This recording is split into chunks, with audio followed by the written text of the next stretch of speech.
Killer machines, the ruins of a forgotten world, and a lone huntress left to brave it all. Horizon Zero Dawn was released in 2017 to critical acclaim as one of PlayStation's largest and most popular IPs. A little over 5 years later, Guerrilla released the long-awaited sequel, Horizon Forbidden West.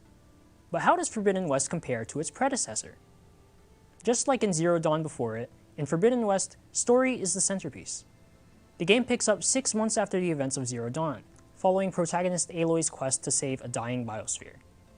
Her journey leads her to the titular Forbidden West, rife with new tribes, new machines, and new mysteries to be solved. Now, Horizon Zero Dawn was a game about mystery. What happened to the old world and the old ones? What was Project Zero Dawn? Where did Aloy come from?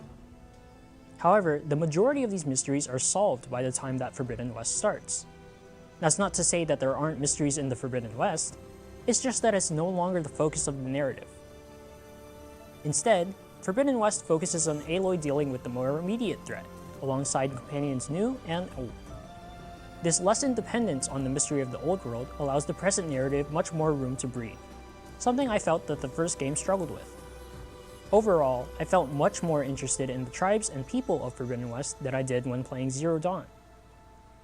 This focus on the present also allowed for Forbidden West to develop the people around Aloy. The first game was, for the most part, focused on Aloy and her connection to the old ones alone. Side characters were interesting, but they always felt secondary or even tertiary to Aloy's goals. In Forbidden West, many of these characters take center stage alongside Aloy, which in turn strengthens Aloy's own character. That being said, the antagonists of the game felt a bit weak. Their introductions were very strong, but their presence throughout the game rapidly tapers off. They're alluded to throughout the game as this impending threat, but that's weakened by their lack of screen time. It's a real shame because it felt like there were real interesting characters there, they just didn't get enough time in the spotlight. Though the story may be the centerpiece of Forbidden West, what's a game without its gameplay? At its core, Forbidden West is more Zero Dawn. You're still hunting gigantic machines, tearing off their components and parts. You're still exploring ancient ruins, uncovering stories long lost. Nothing in Forbidden West is radically changed or reinvented, but that isn't necessarily a bad thing. Nearly every aspect of the game builds on the foundation that Zero Dawn had set. There are the things you would expect from a sequel. New weapons, new items, a myriad of quality of life changes, but there are also more sweeping additions. Aloy gets a whole new suite of movement in the form of the Shield Wing, which is a holographic glider, and the Polecaster, which acts as a grappling hook. While climbing is still limited in Forbidden West, it's much less restrictive than before. Rather than being constrained to specific climbing points, most rocky surfaces are scalable with a quick scan. There's also the introduction of underwater traversal. On its own, it doesn't add too much. Underwater sections in games are difficult to make work, period. But it allows the story to go in different directions and explore interesting places.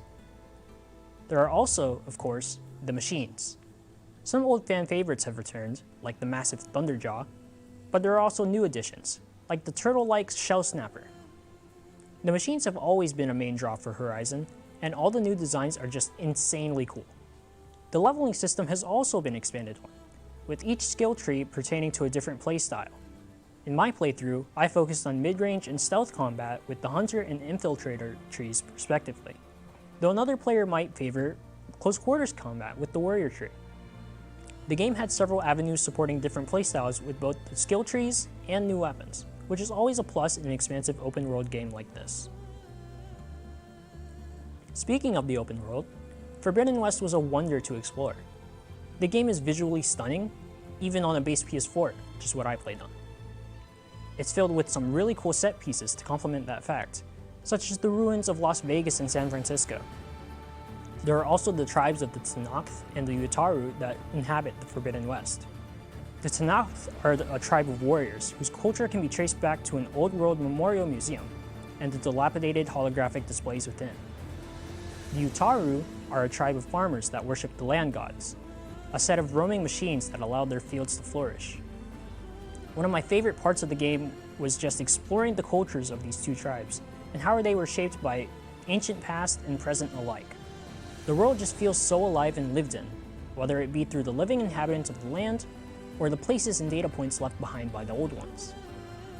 Forbidden West struggles with the same problem that most open world games do. there's just too much. There were several things I would go out of my way to pursue. For example, Vista Points were collectibles that revealed what an area looked like in the old world, accompanied by information about that location's importance. However, there were also other things, such as the melee pits or the minigame Machine Strike, that I either left for the end or just flat out avoided doing. Exploration in the game is very much reliant on the player's interest in the world outside of the main story. I personally am very invested in the world of Horizon, so I was eager to uncover new mysteries and secrets. Horizon Forbidden West is a great game. If you love engaging narratives, ancient mysteries, killer machines, or all the above, you'll love Forbidden West. I'm Czar, and thanks for watching this review. I'll see you soon.